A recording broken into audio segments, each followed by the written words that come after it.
Hi, everybody. This is Melanie Headley. You are listening to ToRAISE Questions Doula podcast. I am here with Thérèse Hakoun, the Executive Director of ToLabor, which is an international doula training and certifying organization. Hi, Thérèse. Hey, Melanie. How are you? I'm good. I almost just spilled something, but I Yes. didn't. No, you didn't. Perfect. You look lovely today. That dress looks so incredibly cozy and comfy. Thanks. Thank you. Yeah. And You're wearing one of my favorite colors, and it's a great color on you. Listen to us talk about our clothing that and you can't see. But this shirt, I pulled it out of my drawer today. That's and a good color. It's like a Yeah. magenta purpley color. Yeah. Love it. And the shirt is really soft too. And I was like, ooh, I don't know what this looks like, but I'm wearing it. So, so life is going on, and here we are. Life is going on, and here we are. And Sums it up. Yes. And we're sitting on our nice, comfy couch. Yes, and it's not too terribly hot outside yet. No. So we're going to have a guest today. Yes. Karla Helbert, who... Yeah, I'm excited to talk to her and hear, and she's actually coming in, so that's going to be nice to be face-to-face with her. Have a real dialogue. She's a licensed professional counselor, and we're going to talk about pregnancy, perinatal loss. Yeah. And I think it's a really important topic, a hard one, but especially for so many of our listeners are doulas and birth workers. This is an opportunity to get a better sense of how we best support those who go through any kind of perinatal loss. Yeah. So I'm going to look forward to that. Good. And then we also want to remind you, hopefully you guys have been following the Facebook page and just been perusing the website, but we have some things for sale. We've got some ToRAISE t-shirts, mugs, and stickers, and they are available on the ToLabor Facebook page, the ToLabor website, and that's on the shop page on the website, and then also in the podcast episodes, notes, and resources page. So check them out. They're really, really cute.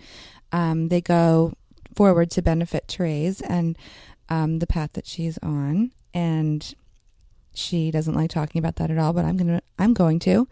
And go buy them all, and wear them and think about ToRAISE. Well, what I like about it is just the definition of ToRAISE. It's that ToRAISE questions, ToRAISE consciousness, ToRAISE options and choices and possibilities. So I think it's a great statement of just ToRAISE. All right, everybody, stay tuned.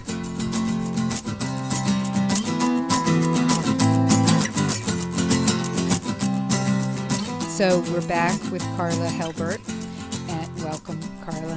Thank you. Just before I just want to give a more involved intro of you, that you're a licensed professional counselor, a compassionate bereavement care provider, certified through the MISS Foundation, which we'll talk about, and the Elizabeth Kubler-Ross Family Trust, and also a certified yoga instructor. And you have a new book coming out, which we hope... Oh, it's out. It came out in October. Okay, in October of this past year. 2015. I apologize. No, that's okay. Called Yoga for Grief and Loss. Right. And we'll talk about that a little bit, I hope, as well. So welcome. Thank you. Thank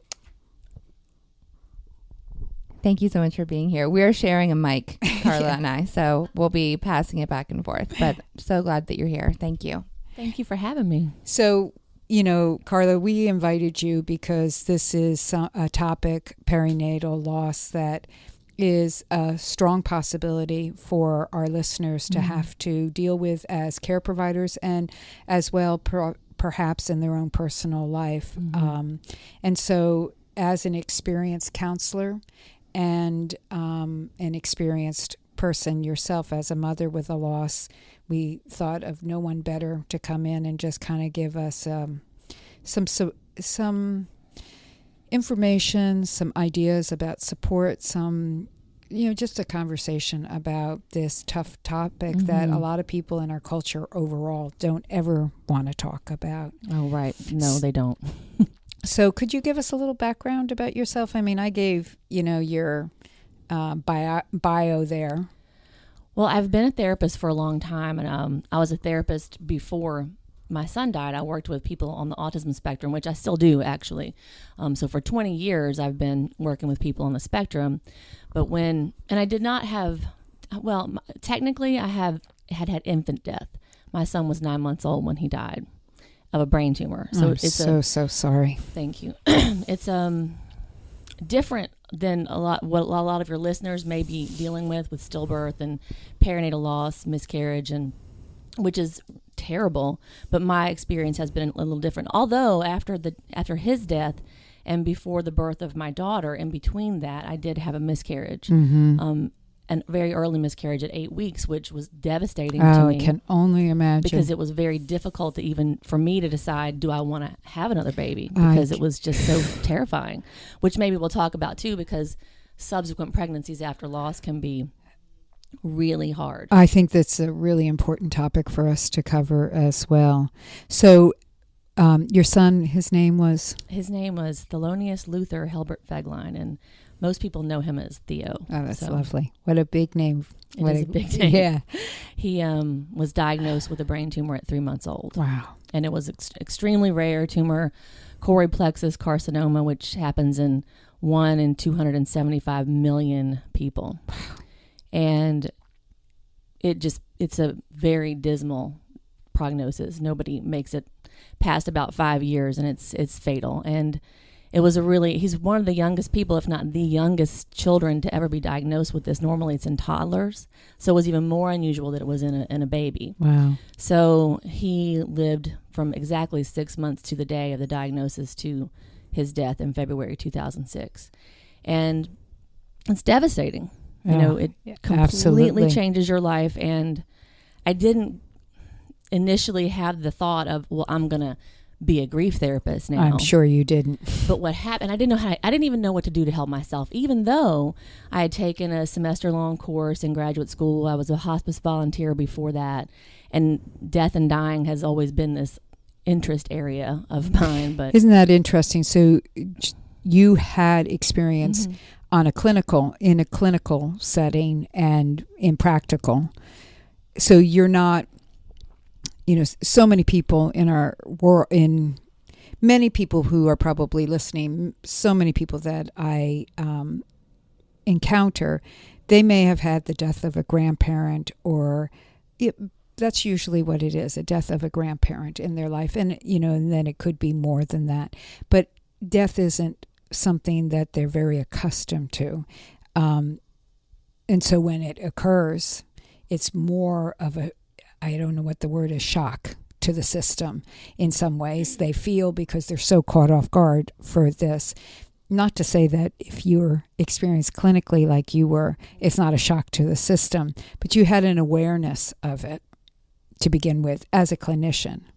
Yes. However, that none of that prepared me for what it's like when your child dies. And I think that's what my point is, that it and I think that's true no matter what your loss is, because when it's you and it's personal, nothing that you've learned really prepares you for what your experience is going to be. And it's interesting because I talk about this a lot, and most of the things that I write about and I train people about have come from my own experience of and people don't know. So when people come to me for therapy individually and they're in grief, they're so relieved to find out that what they're going through is normal, because they think maybe they're going crazy or losing their minds, and they're not, because it impacts you on every single possible level of your being. So physically, mentally, emotionally, cognitively, spiritually, philosophically, and it's overwhelming. It just impacts your entire being. Right. And you have no idea how you can ever move through it. Because I describe it to people as it's cellular. It's absolutely. It's always there. It's always there, whether you're cognizant of it or not. That's right. It's always there. Mm-hmm. And I don't like to compare griefs, and I would never do that in my office or with anybody. But I will say that when your child dies, there is absolutely no preparation, because people don't, even in our minds, think it's going to happen. Well, because it's not the natural course of how we see life. I mean, the parent dies, then the child dies. We hope. Well, that's what we see. That's what we Exactly. imagine. That's what we think is how it will work. Yes. And that in itself, this anachronistic kind of death, this out of time and out of order death, is one of the things that makes grief traumatic. So there's grief, and then there's traumatic grief. And the death of one's child is always traumatic grief. And then in addition, an out of order type death is another type of traumatic grief. So when your child dies, and depending on the circumstances and the manner of death and all these different things, you can have layers of trauma on top of just knowing that when your child dies, that's trauma.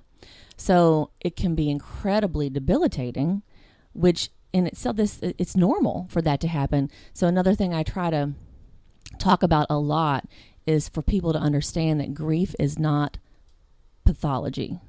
It's not pathological. There's nothing wrong with you Right. when you're grieving, and especially that kind of traumatic grief. It's not pleasant, to say the least. It's not fun. It's chaos. Right. And truly it's the most chaotic time that we'll ever live through, because you cannot predict how you're going to feel or how you're going to be from one second to the next. And people don't like that feeling. We Right. don't like that. And I think adding to that is people around you don't like Absolutely. that either in many, many cases. It sounds so reminiscent of a woman in labor. Totally. So, you don't know how you're going to be in labor, how you're going to act in labor, who you're going to want around you in labor, and you need to feel safe. That's a really good point. And as I was about to say before you made that point, we were talking a little earlier about how it changes your life entirely. Right. And it is very similar. So you're laboring to bring this new life into being, just your baby, but then also who are you going to be when that baby comes? You're a mother now, and people are wholly unprepared for what changes in your life after Exactly. you become a mother. Isn't that the And truth? grief is the same way. And Right. and I tell people a lot, I think, and this is just from my experience that I've learned this, one of the major things we have to do is figure out how we have a relationship with the person who's not here anymore. And that's so important. I don't know if especially important, but it's so important for a parent. We continue to be this child's parent, Right. even when they're not here. And the second thing is, who am I now that this has happened to me? Because you are not the same person. You don't ever get to go back to being that person again. Much like when you have a baby, you don't get to Right. go back to being who you were before Exactly. you had that child. Yeah, I think it's a great comparison in such a, one is we hope with the mother who has the child that is alive, a joyous experience. Right. And the other one whose child is gone, there's no joy in that except for, I like what you said about how do you have a relationship with this child? I mean, do you want to talk a little bit more about that? Well, I think it's crucial because we don't stop being their mother Exactly. or their father. 'Cause Right. you're not the only parent. And in our culture, there's so much of this saying goodbye and moving on And closure. letting go and there's That no word, such thing as closure. Thank you, Karla. It drives me No such crazy. thing. I'm just looking for closure on this, and I think, how could you close? There is no closure. No. Life doesn't have closure until you die, and then we don't know. Exactly. But that's true. And so finding ways of making that connection, and there's lots of ways to do that. I mean, ritual is one of those things.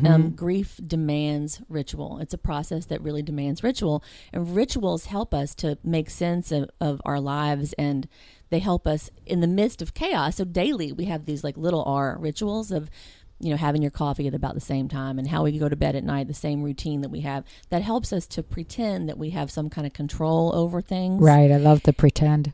Right. Thank And so you. in grief, it's like you're on this roller coaster constantly, and you would never be on a roller coaster if you didn't have a container, with the big strap and the thing across you to help you be safe in that ride. And so ritual kind of provides that container so that we can make some sense of this terrible ride that we're on. Mm-hmm.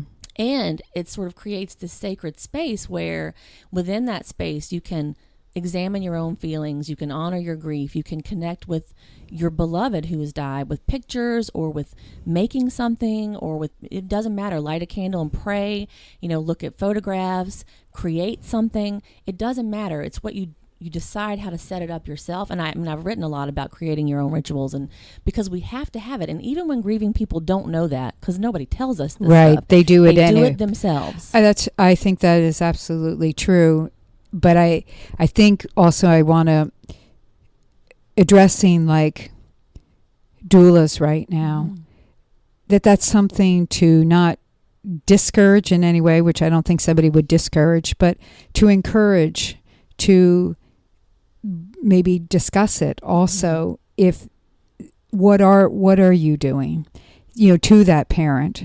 What are you finding are rituals that you have, or do you want to talk about creating rituals for honoring your child in their life? That's great. And this would be postpartum, right? And later when they're following up, which is crucial. You want to make sure you follow up with people, which they would do anyway. Exactly. But even more important and I think people might be prone to want to avoid, and it's because it cracks me up when people say things like, "Oh, I don't want to mention your child because I don't want to remind you of it." We're already thinking about them constantly. Anyway. Yeah, this is something that I say in every workshop I teach. I say this is a life lesson. This isn't just about birth. This is a life lesson. If you see somebody who has had a loss, I don't care if it's their baby or their grandfather, but whomever it is, and everyone in between, if you know, and it's been 1 day or 1 year since that loss has happened, and this is the first time you're seeing them, acknowledge almost besides hello, acknowledge and say, I'm really sorry. I'm so sorry for your loss. And they will lead you. They will either say, thank you very much, and start talking about something else, or they will talk about that person, because that fear that we're going to bring it up, that's when I talk about it. I say it's cellular. It's always there. And, it gives that person the opportunity. You're not making them think it or remember that person.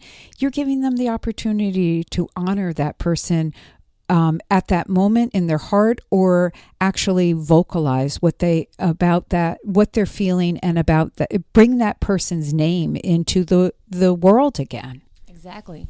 And as a parent, there's so many things like that as a bereaved parent.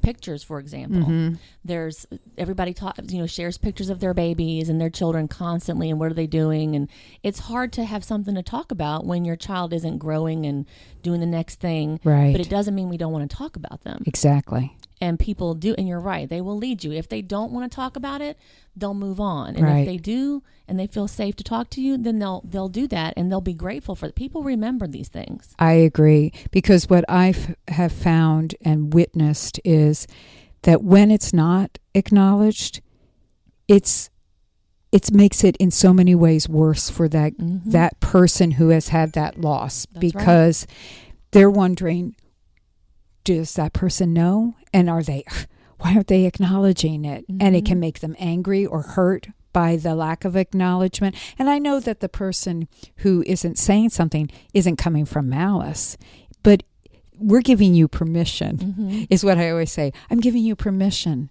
to do something that is actually right and will not cause harm.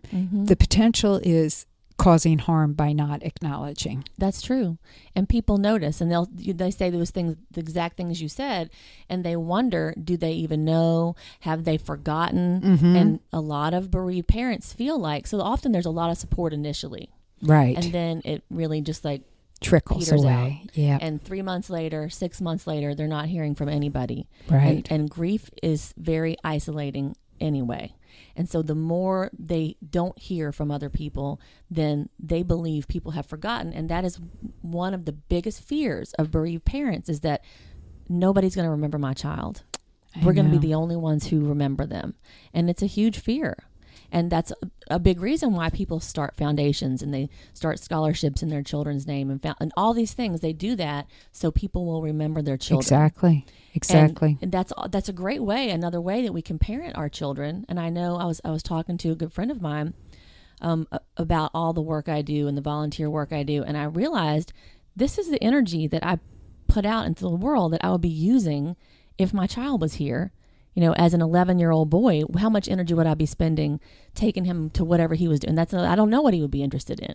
Right. Would he be into robotics? Would he be playing soccer? What books would he like to read? Would he like to read? I hope he would like to read. All these things, but I don't have just one child. I have 2 children. And so all the energy and time I spend doing grief work and all the volunteer work that I do, that stuff is the amount of time I would be spending being his parent. I think that's excellent, Karla, to put that out there also, is that is the truth. So it's okay to expend energy into the child that is not there. Absolutely. And that doesn't mean, I think one of the worries, and this is something we have to help people with, is that people are afraid they're stuck, or people will say, oh, they're really just stuck in their grief. They're not moving forward. What are your thoughts around that? And how as care providers can people create that safe space, like Melanie brought up, that we want to do in birth? How do we create that safe space so that they know they're, one of the things we say to people in labor is, when they ask, how much longer? How much longer? How much longer? My clear answer is, I have no idea. We're taking this one contraction at a time. Mm-hmm. We don't know, and time is irrelevant to this. It's not about time. So how is that created in situations in grief? Well, that's another good point that you make, because I get asked that, how long do I have to be in this kind of pain? Right. And I don't have an answer for that either. Sometimes I'll have bereaved parents who get really upset that I will say, it's been since 2006 and it's still really painful for me.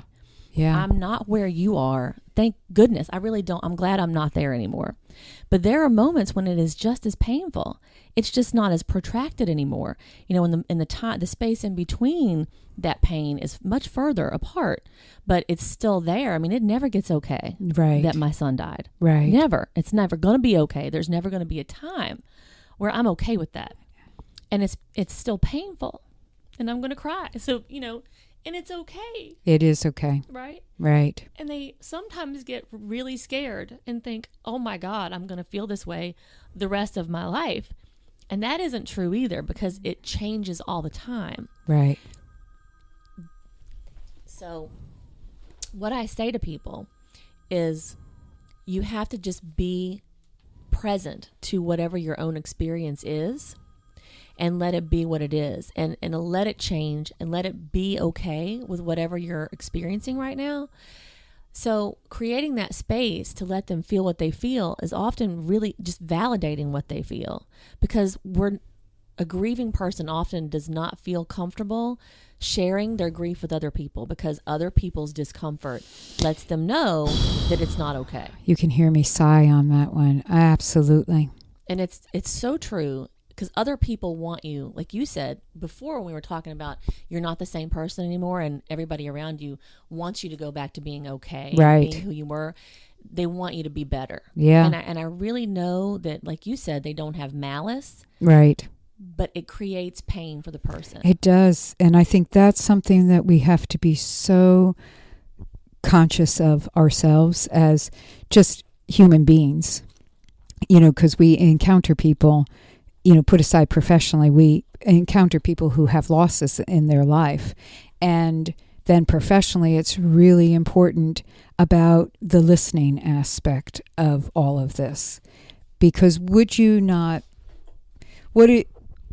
your experience with your own self, but also working with clients through the therapy, people just want to be listened to. Oh, yeah. Asking their story. Yeah. Tell me about your baby. Yes. What was your experience like? Tell me your baby's story. What's your baby's name? Yes. All of those things, giving them opportunity to talk about it. And if they don't want to, they won't. And another thing I was going to say before, when you're asking me about the pain and moving through it, I used to talk about healing a lot, and I would never, ask anybody to use my same language, but we love to talk about healing in our culture.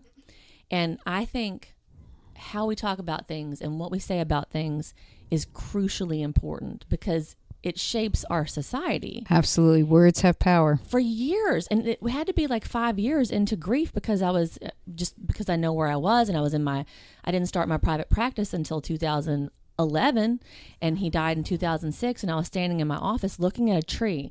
And for years I had written about healing and talked about healing and looking for healing and all this stuff. And I just thought, what if I just don't have to heal from this?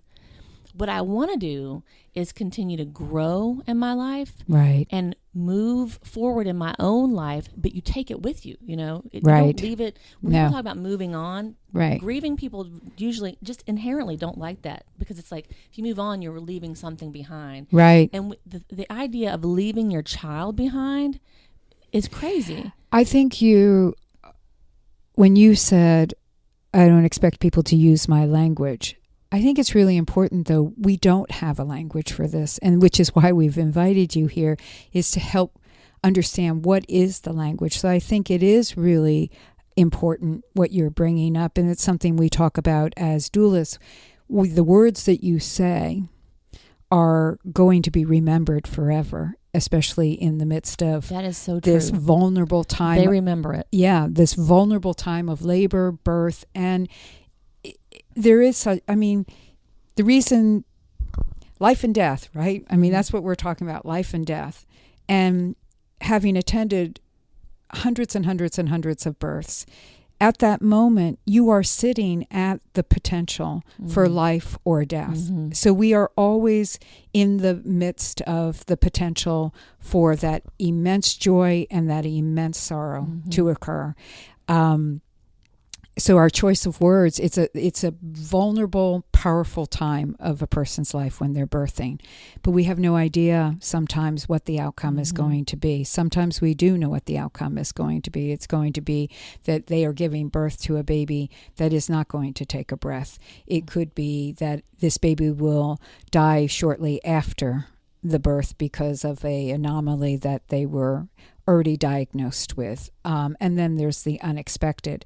But our choice of words are so, so important. So when you say moving on, I think that I have had a loss in my life of my oldest daughter, and in 2006 as well, in February of 2006 as well, yes. And somebody wrote to me one time who was very close to her, well, I feel you all have moved on. I'm still stuck. And it was so painful to me to read that because it was like, you don't know this then. Right. Because I will never move on.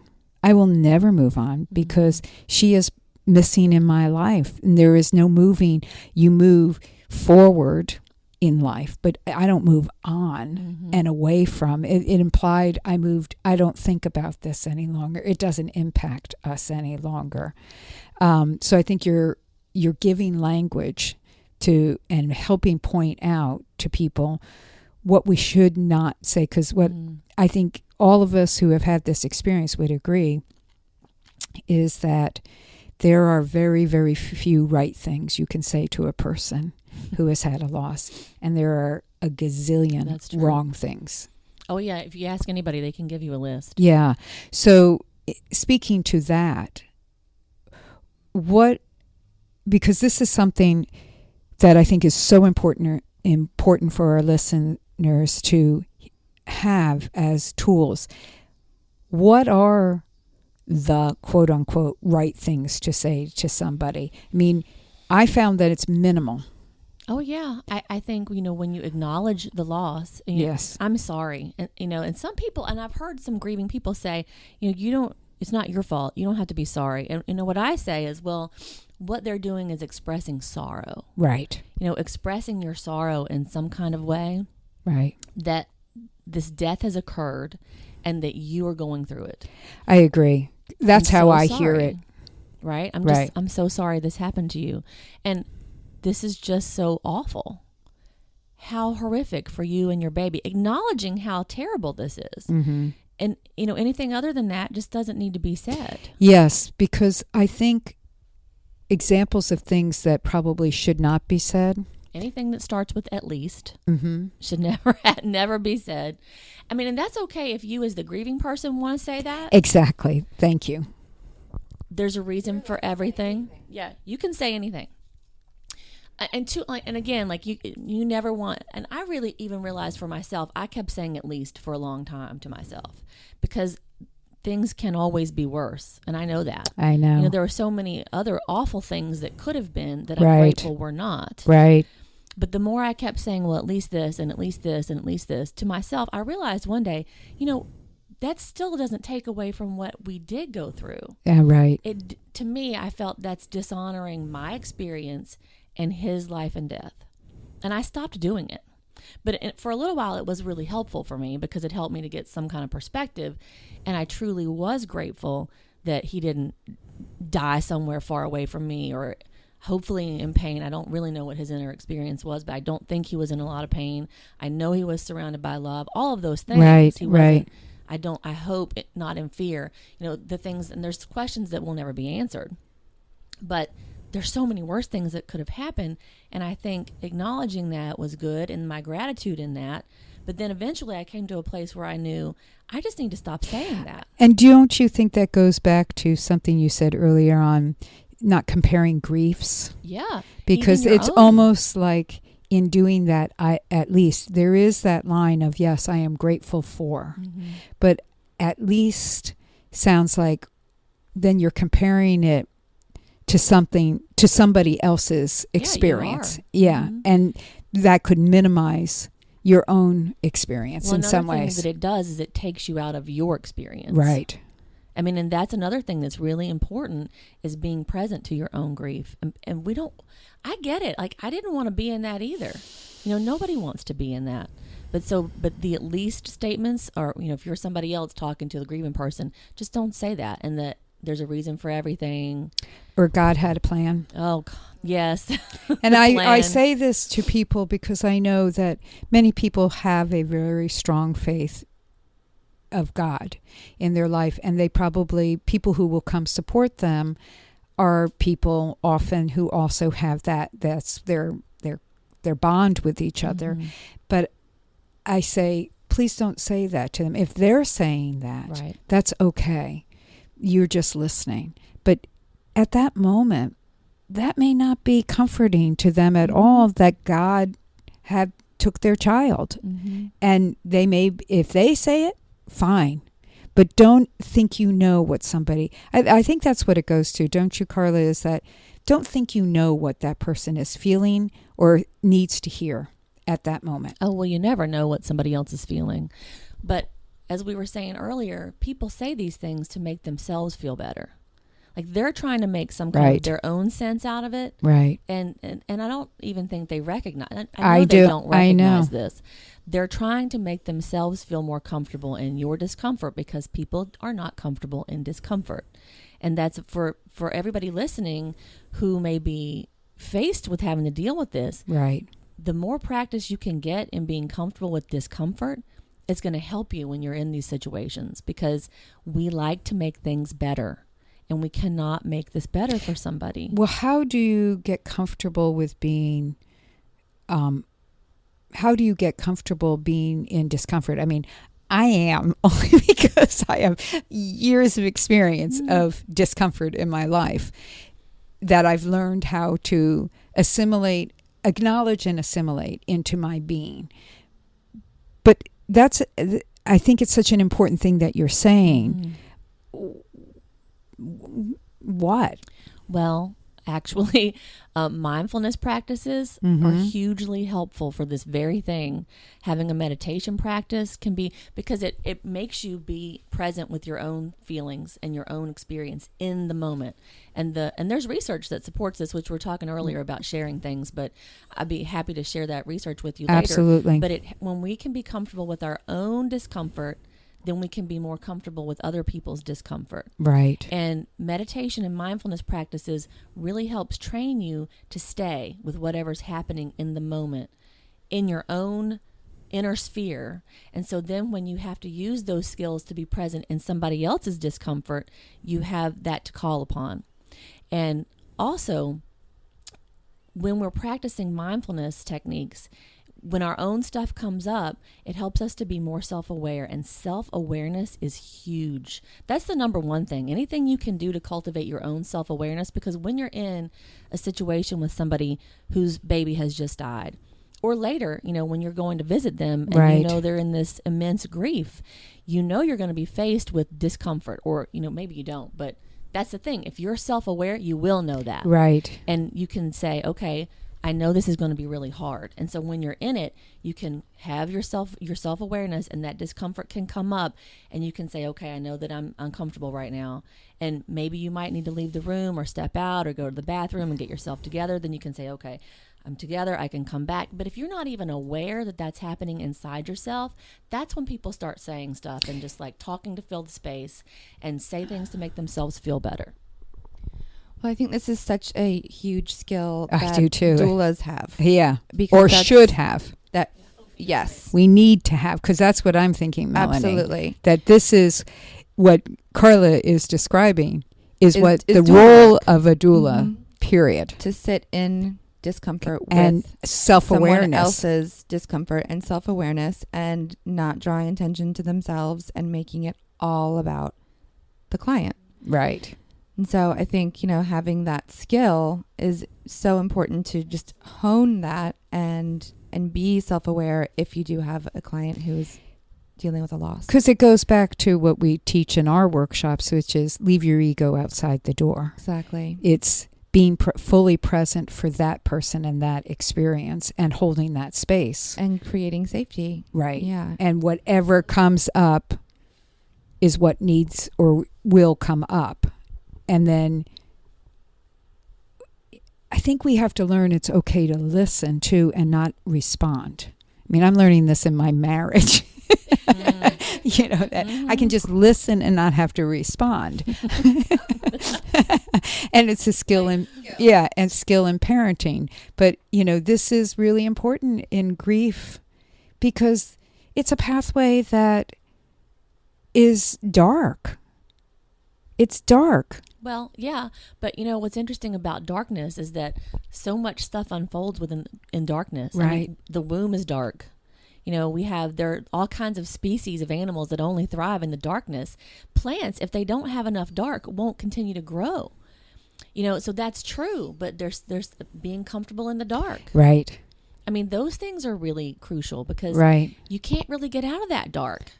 We want to, but you can't always get out of that dark. But I think that is really, I like how you're using it to compare it to nature, because I think we are afraid to be in the dark. There's been the fear of the dark, the fear of the boogeyman. And then when you're in that darkness emotionally, it's like, get me out of here, get me out of here, get me out of here. So what about the people who can't say, the grieving parent? You're the doula to somebody who, because also this is important that we're not really addressing specifically. There are often two people who are going through this experience. There's the person who birthed and their partner as well. And no two individuals are going to grieve in the same manner or on the same time frame. So there may be both parents or one or the other who is just going about doing life. It's doing life, not acknowledging the grief, just going, it may be internal there may be an internal dialogue or not, because they're afraid to feel it, they shut it off, move forward. This is what I got to do. And I don't like to generalize, but partners tend, especially if it's a male, but even if it's a female, tend to be more of that ilk of moving forward, because it's practicality, like taking care of the person who birthed, that it happened physically to them. Well, that's true. And so we're talking again about postpartum, so afterward. Right. Because there's, different things that would be happening in the acute stages and ways that which we need to talk about. Because there's two different things. Right. But talk about postpartum, then go to acute, later, okay? So when people are going through the grief, that's a huge point, is that the birthing mother has gone through this physically, and her experience is going to be different from what the partner's going through, even if they're same-sex partners. Right. So because that other person didn't have the child growing inside of her body or his body, and didn't have the birth experience, and is not going to have the same things that are happening afterwards, like women whose babies have died. First of all, you have to deal with, my body just had this experience and your body's still behaving as though there's a baby and the baby's not there. Right. So you have to deal with breast milk coming in. They literally have pain in their arms very often because they're aching to hold this child. There can be phantom cries and all of these things, and not to mention what's happening just postpartum with your uterus, your entire body, your uterus, just all of it. Exactly. And the other partner is not going through that pain. Right. So that right there creates a separation.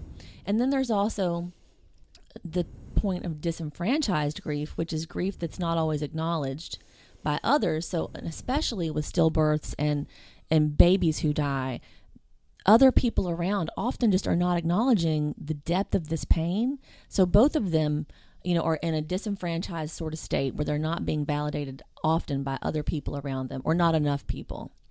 And then there are how do different people grieve.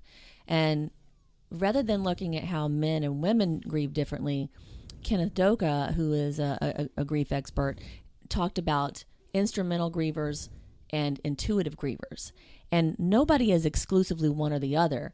Typically, the more feminine sort of stereotype that we have of how people grieve are more like the intuitive grievers. And those people do a lot of like talking and emoting and crying and being very expressive. And then the other end of it is this instrumental grieving, where there's a lot of doing and thinking and putting into action.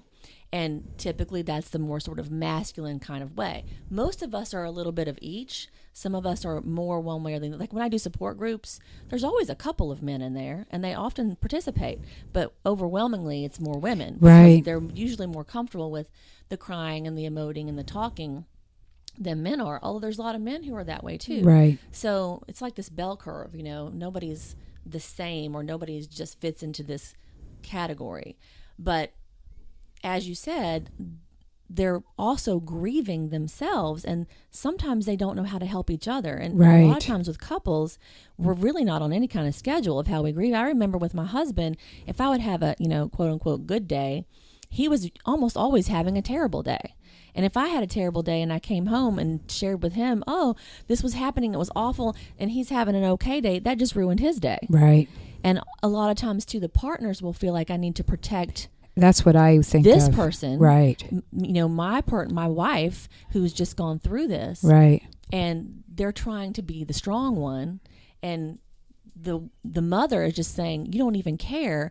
It's just a lot of it's communication, and they're not always communicating because it's painful to communicate. Right. It's painful, and so they're often not. I mean, I talk about being comfortable in your discomfort. Grieving people are not comfortable in their own discomfort. They do not want to be feeling this. They want to get away from it. So there's a lot of this experiential avoidance. People will do anything to not feel pain. So you see a lot of that. And, even as a clinician and as a therapist, I can't stop somebody from avoiding. And you can't make somebody, you can't. I can't say, stop drinking that glass of wine. I totally get why you want to drink the whole bottle. I get that. And so as a provider, as, we're doulas, unless they have a background of counseling, they aren't counselors. They're holding a space for these people.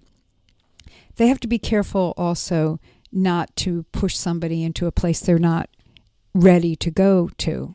But so I having had these experiences, it's this dance that you do because you're holding the space for your client who birthed, and you're holding the space for the partner, but you're also holding the space for both of them as a couple, and also not pushing somebody. Though we can't say, well, I or you give your input on this, Karla.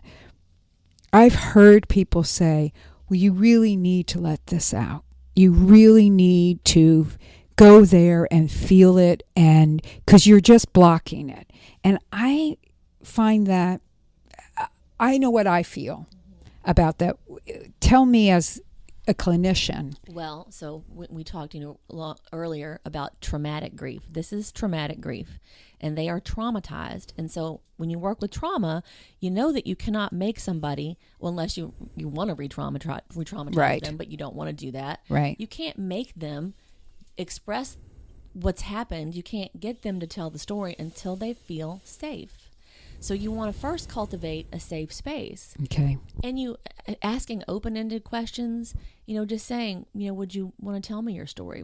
Are you comfortable with that? First Great. of all, asking Great. permission. Good. And then asking a lot of open-ended questions. Well, what was that like? Good. What is it like now? What's your experience like right now? It's like an invitation. That's good. I think that is the clarity of that dance, because when I hear it the other way that I presented it, I see a wall going up. Like, don't tell me I have to feel something. Or it just says, I don't want to be told, stop grieving. Don't tell me to start talking. Right. But I like, you can open that possibility and they can decide to walk through that doorway or not. But you're unfolding it as their story, not as a to-do list. Mm-hmm. You need to feel this way. And I think that's where I go back to choice of words, also like closure. And I like also that you said healing, because we're always in the process of healing our lives, period. There's not a seal of, oh, that's healed. I mean, in some cases, oh, good, I figured that out. But it's still a potential for it to be opened up again, a wound, because we have triggers and we have memory. Mm-hmm. So I like that thought of, it's just really, I'd love to hear your story. Would you like to share your story? Because don't you think also, oh no, but I don't want to, I want to go back to postpartum acute. When somebody is acute, the experience has just happened. This is, or happening. Right. Yeah. Well, so for one thing, it would be really helpful for them to have some kind of knowledge about trauma and what's happening in the body and the brain when somebody's going through trauma. Who would? The providers, the Okay. doulas. It would be good for them to know that kind of stuff, because you can't teach somebody anything when they're going through trauma, because their brains aren't working like they normally would. I mean, your frontal cortex is not acting like it normally does. Like, you're not very good at making decisions. You're not able to really think ahead into the future. Your limbic system is what's basically online, because you're in a stress mode. You're in trauma. Yeah, and you're having a baby too. I mean, so it's like, I remember when I was in labor, and there was you had a doula. I did. And I don't think anybody, I swear, no woman should ever have a baby without a doula. Thank you for saying that. Absolutely. It is the best thing you could ever do for yourself, is to have a doula at your birth. Yes. Absolutely. So that said, I did. I had wonderful doulas for both of my children's births. And I remember thinking there was a lot going on during my son's birth. My mother-in-law died the day before he was born. It was a 36-hour labor. And I knew the day my water broke, she had had another stroke. And my husband, and he was born a week early, so it's my first baby, and you don't actually know what's going on. Right. I was like, I have a whole week left. So I was like, you can't leave, because I could have a baby. And I did. And I'm thinking, I remember being in labor, and I was in labor naturally for 24 hours before, this is a whole thing, but before finally my, OB, who I love, said, I think we really need to try some Pitocin and all this. But right. So I remember being in this state where, nothing exists outside that room. Exactly. And seeing him grieving and knowing he's going through this. And I'm just like, I cannot care that his mother's died. I just can't care. Right. And seeing the time go by, and just, it was so unreal. Yeah. So already they're in that state of unreality, right, and in their own universe. And then you add on top of it, oh, your baby has died. Yeah. Or it is dying and is going to die very soon. And having to try to process that on some kind of rational level is not possible. So knowing what's going on with them brain-wise and body-wise, and with trauma education, that's helpful. And with having some death education is also helpful. Right. And their role in that moment really is just to, how can you create safety for these people, for the mother and for the partner? How can we make it as safe as possible? And having open-ended conversations, observing, being very good at observing her body language, the partner's body language, being reflective, being facilitative, and somewhat instrumental, like what can I get them? Do they need blankets? Do they need water? A lot of the stuff doulas do anyway. Right.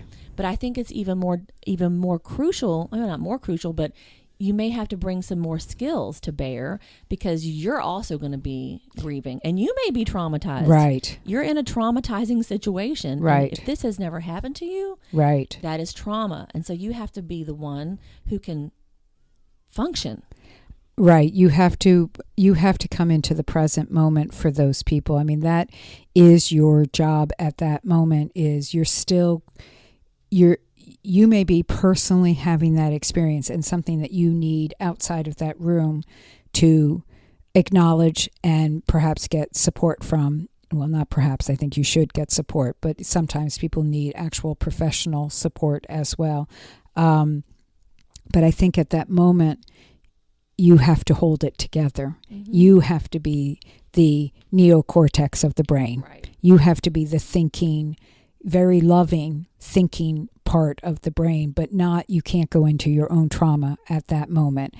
Everybody else can, but you can't, mm-hmm. because that's a hard job. It is a hard job, but it is the role that we take on as a birth assistant, as a labor support person, is you are being asked to do something that is outside of yourself. Mm-hmm. I mean, that's why when we say leave your ego outside the door, this isn't about you. This is about these people. And that's not to say, again, that you should not acknowledge your own trauma in that. It's just not at that moment with those people. And also, I think this is something doulas do need a place. Birth workers do need a place to put this experience, this mm-hmm. grief that they feel, because they went through a loss themselves. Vicarious trauma is real. Yeah. Yeah, and they need to be able to talk about it. They need to be able to process it.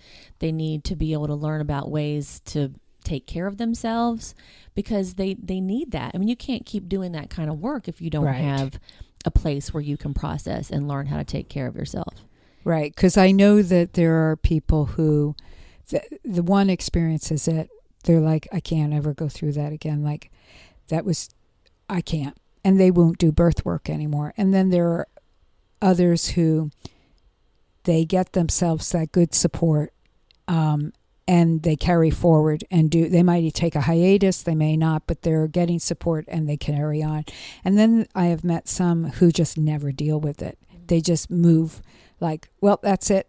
It's more of a boom, boom, boom, check. I can do that. And my concern always for those people is it's still there. Mm-hmm. But it's kind of like what we just talked about. If it's the partner who is not addressing their grief, I can't make them address their grief. You can't. Eventually it will come out. It will come out in some manner, don't you think? Oh, absolutely.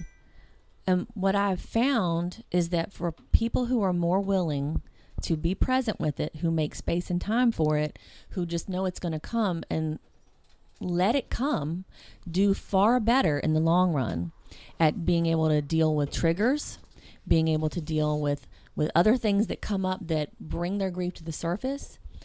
People who are able to be present to their own pain do far better in the long run, and they get derailed by these kinds of triggers and things far less often than people who push it away, because you're not prepared.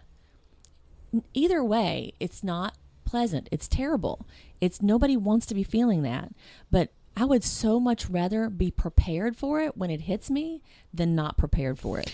And if you continually avoid, when it comes in your face, it's much harder to get away. Well, that's what I think. I think we have to look at it, whether we have the experience personally in our own lives or not. We have to look at the reality of death is always a possibility. And if you're doing birth work, it's always a possibility. Mm-hmm. And as I've said, you could do birth work for 20 years and never experience an actual loss.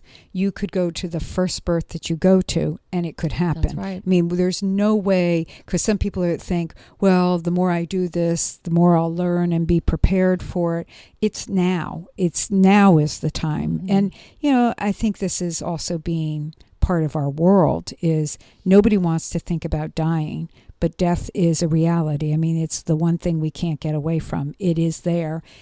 In our own life, it will happen, and it happens around us. Mm-hmm. So we do have to spend some time with it and feel, like you said, the discomfort of it and come to some kind of understanding in ourselves. I think rituals are important for us. Mm-hmm. What are our rituals when we have a traumatic experience that will help guide us through the moving forward ourselves to be able to continue to do this work from that experience?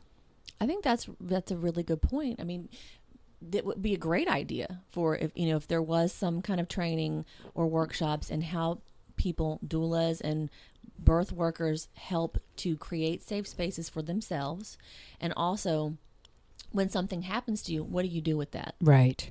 Because it may not cross their minds that a ritual for myself could be very helpful. Right. And there may be, I don't want to take the word healing completely out of the whole conversation, because there are situations that will do with some healing. I think your context of healing Right. is the important part. But it's the idea that I'm going to heal from the grief. Yeah. Does not need healing. No. Grief is a normal and a very natural process that if you weren't grieving, there would be something wrong.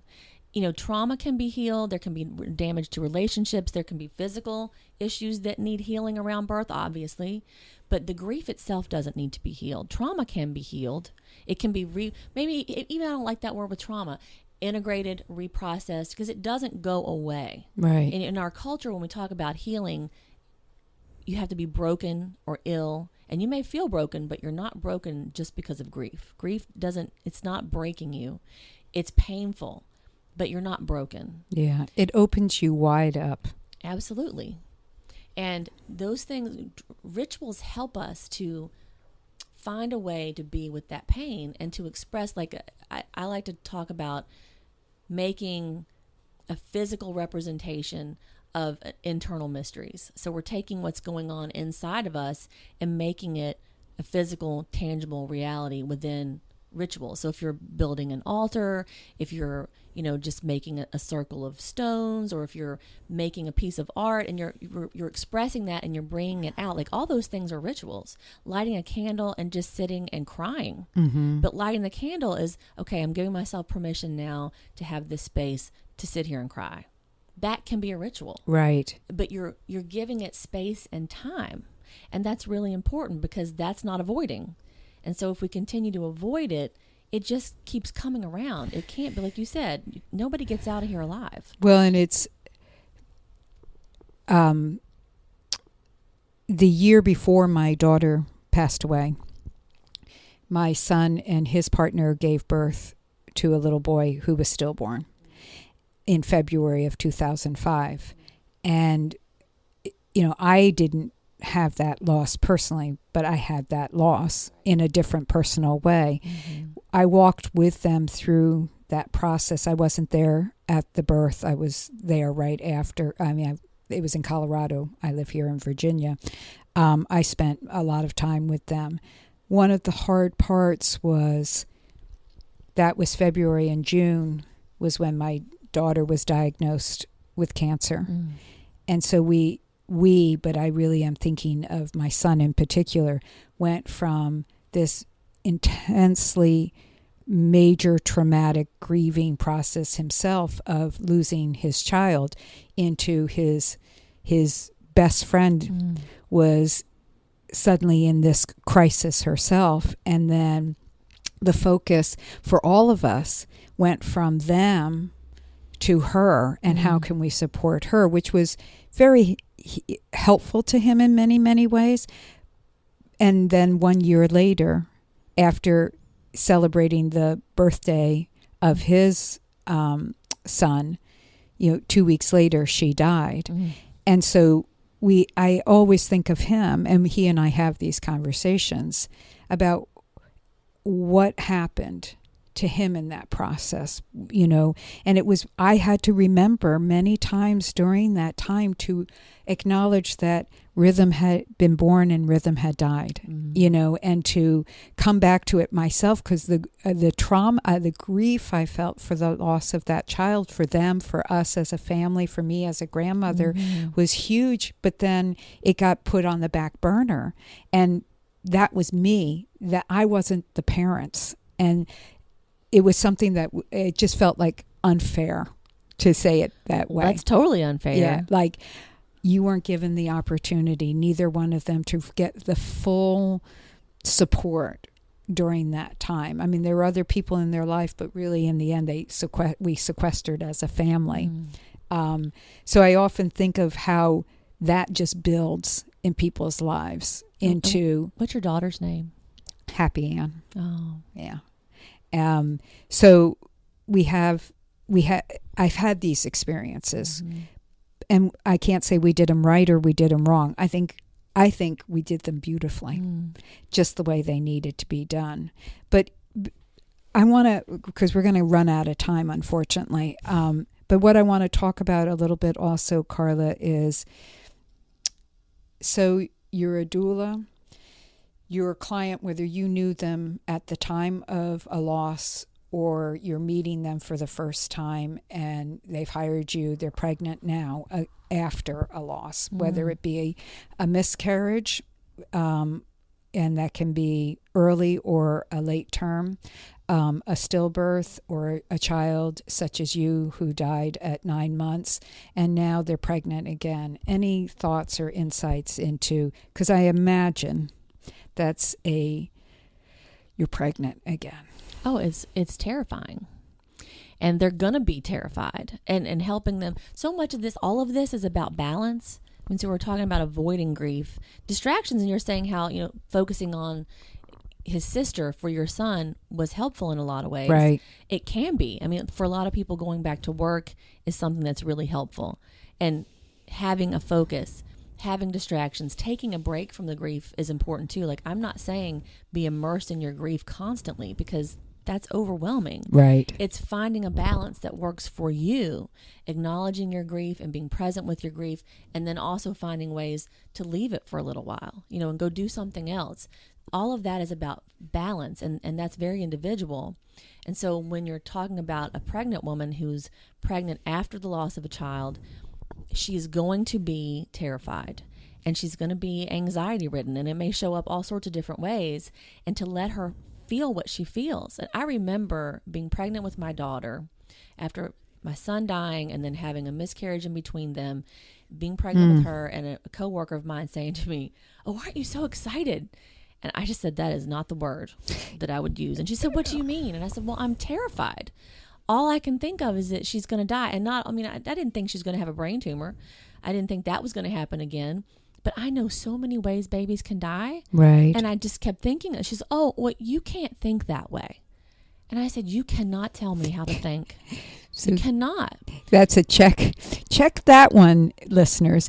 Don't say you can't feel that way. You can't think and that to say, way. "Oh, focus on the positive," or tell, "Oh my gosh," and they already are afraid that their stress and their fear is going to impact their baby. Yeah. And don't tell them that. Yeah. "Oh, well, now your stress is going to impact." Don't tell them that. Right. They can't not be stressed. Right. And so it's helping again with open-ended questions. What is this like for you? Right. What's this like? How are you feeling? What are you thinking about? Letting them tell you, and never saying, "Don't feel that way." I don't care what, and this is another thing with guilt. You can't have a baby die and not feel guilty in some way. And when women have miscarriages, and when they have stillbirths, and when they lose their babies, they're going to feel like their bodies have betrayed them and their child some way. It doesn't have to be rational. And when people say, "Don't feel that way," you don't have anything to be guilty for. You are a good mother. And I know that's because what we want them to feel is not that way. We want them to feel better. But it does not make them not feel that way. What it makes them is not talk to you about it.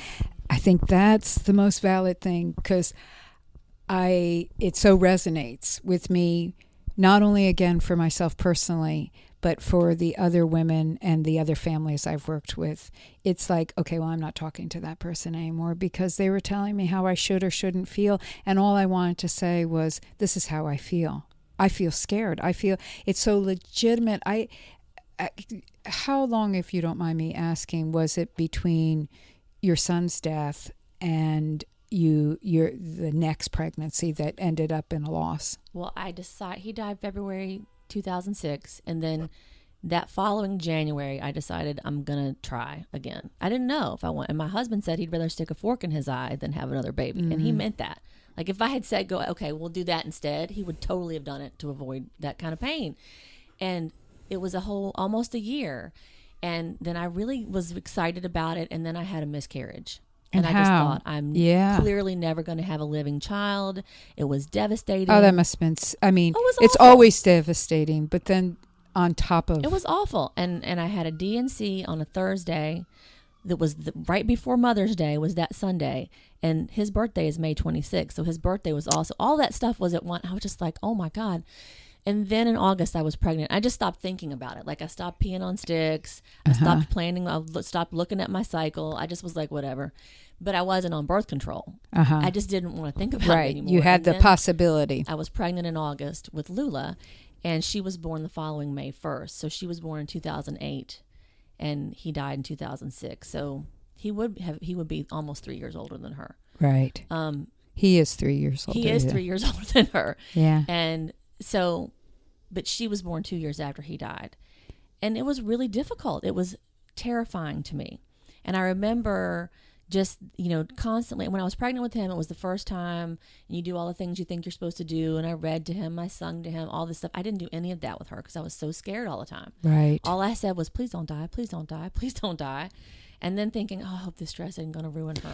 Hope she's not going to come out. And she came out fine. She's really happy. She's a great kid. And apparently my stress really didn't bother her. I did start going to a prenatal yoga class, which we didn't even talk about but I had stopped doing yoga because every time I stopped doing asana. And I realized, which actually the book later, it's the book I wish I had right after he died. And so I wrote it for myself, but it's so helpful for so many people because yoga is not just about the postures, but I could not do asana. I would get so angry every time I would go to the mat, and I would start crying, and I couldn't go to a class, but I didn't think I could go to a class like that. Who wants to be in a yoga class and you're the one sobbing and crying in the corner? But that happens because it breaks you open. Right. But I was doing so many other things that are yoga, bhakti yoga practices and rituals and all these other things that were yoga that were sustaining me, and I didn't even know it at the time.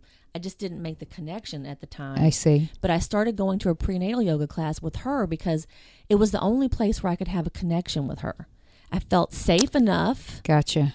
It was your ritual. Thank you, Leslie Lytle. Yeah. Because she was my yoga teacher, and she made that space safe enough for me to feel okay. Yeah, we call her the midwife of yoga enrichment. To have that connection with my child that I really needed to have.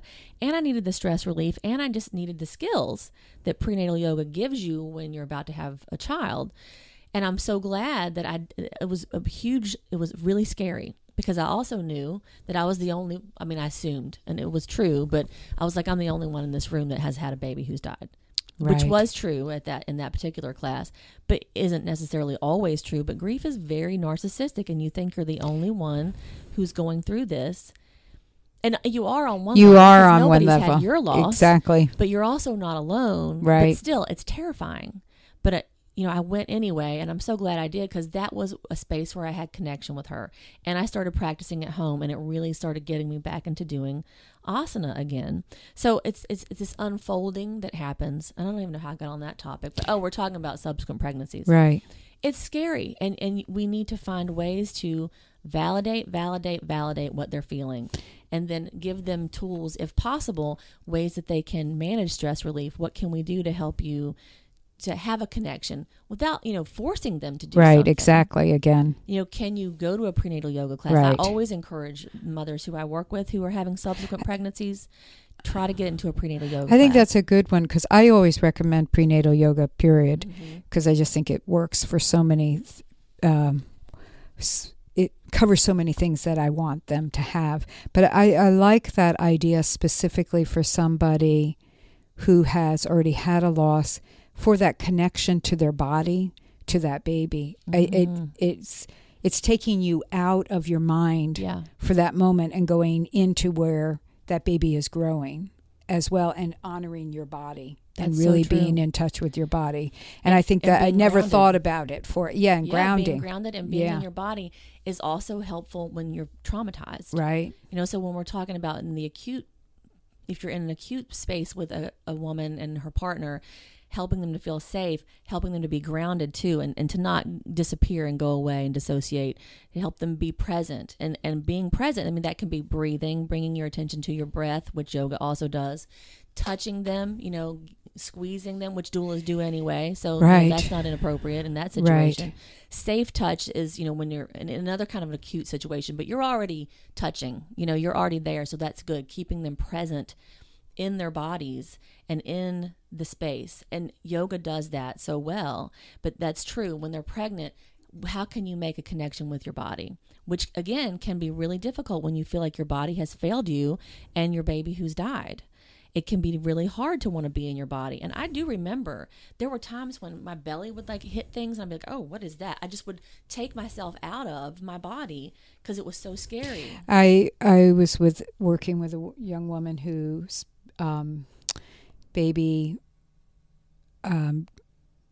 died in utero at about 28 weeks. And that was her first baby. And when she was pregnant finally the second time, very similar to you, it was like she couldn't make plans. She didn't want to make plans. Don't want to paint the room. She don't want to have a shower. That was it. She was doing prenatal care, and she really wanted always to hear the baby's heartbeat. Like, that was so important to her.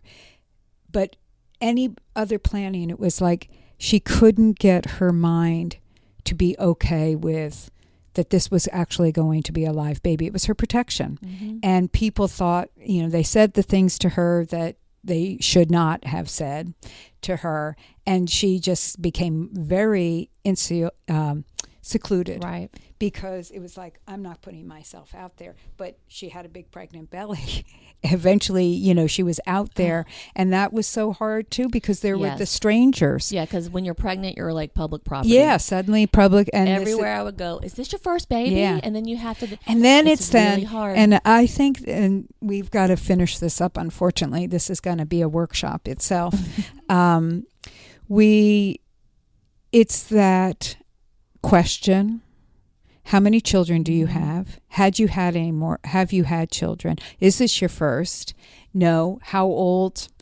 I know from Gwenifar, my son's partner who gave birth to Rhythm, she said one of the hardest things always was nobody wanted to hear her birth story.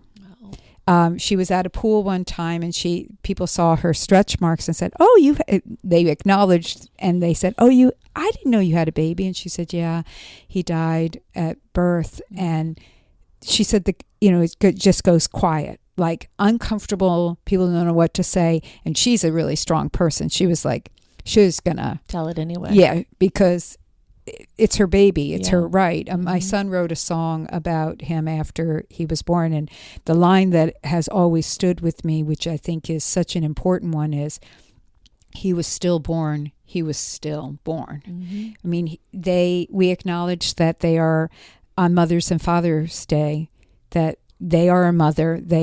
She is a mother. He was a father. They just didn't get to raise their child. But he was a part of their life. Still is. Right. Mm-hmm. And so that is, I think, something that we help, I think, as people who care overall, but as professionals, to always acknowledge that other child, like you said right from the beginning, that child exists in a realm.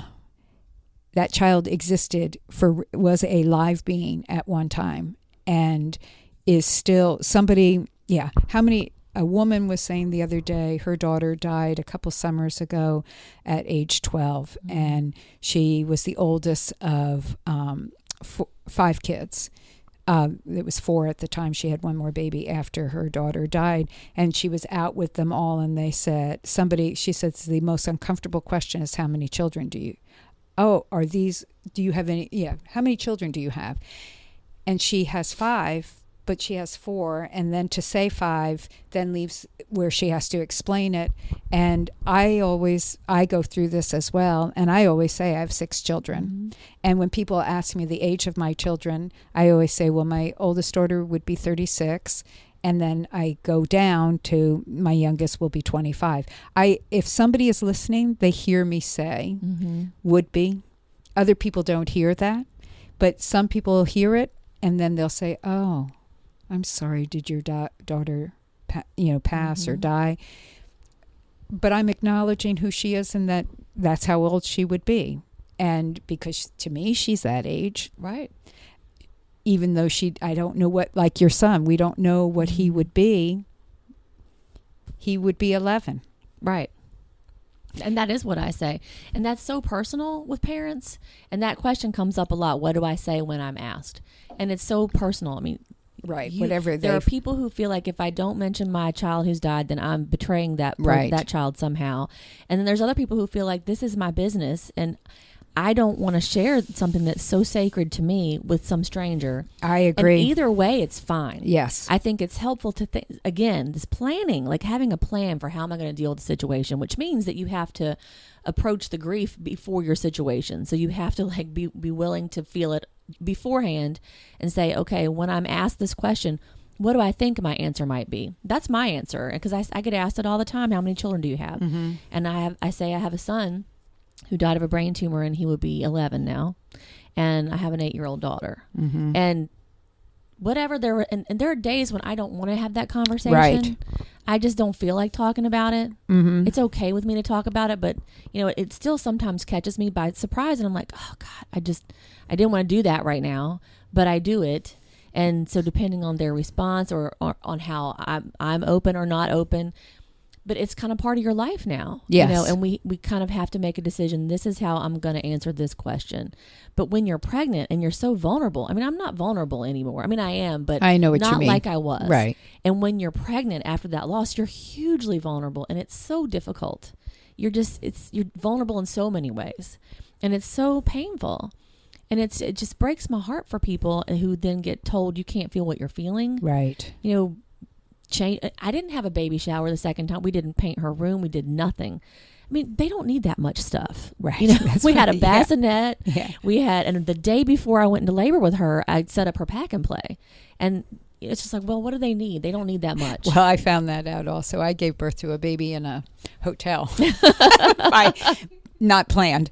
Didn't make it home from a trip. They don't need much. Even when they're initially born, you just wrap them with a towel around in between their legs and one of the older siblings' T-shirts on their body. Right. That was,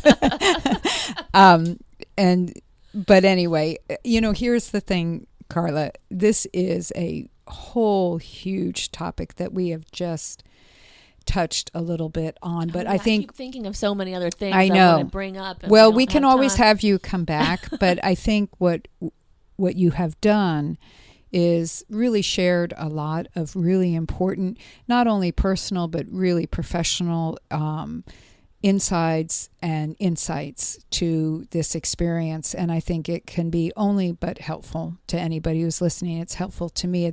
It's affirming to me, and it's informative to me as well. And I've been around for a long time and had experiences in this, in birth and in life.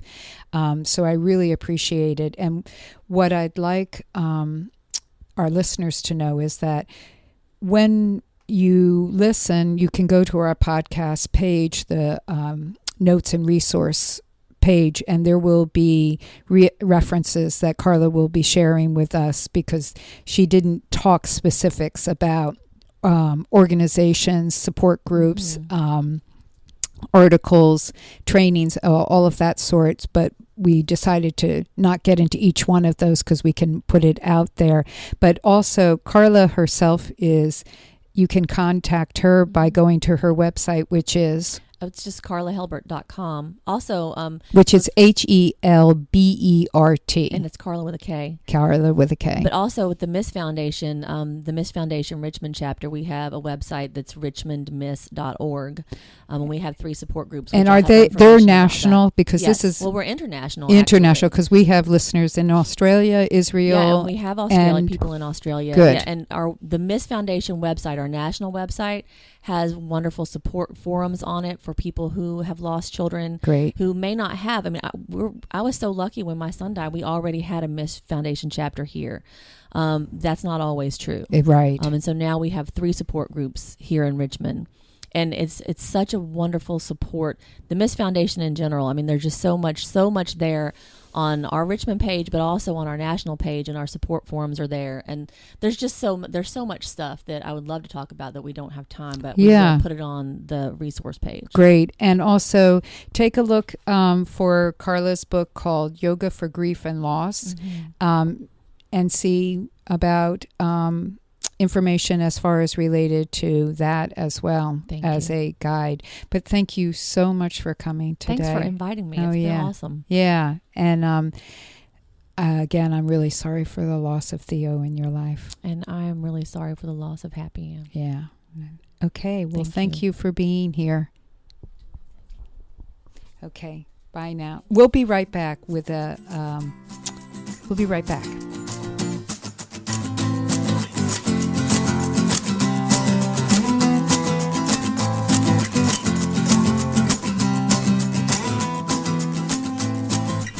So that was really nice talking with Karla.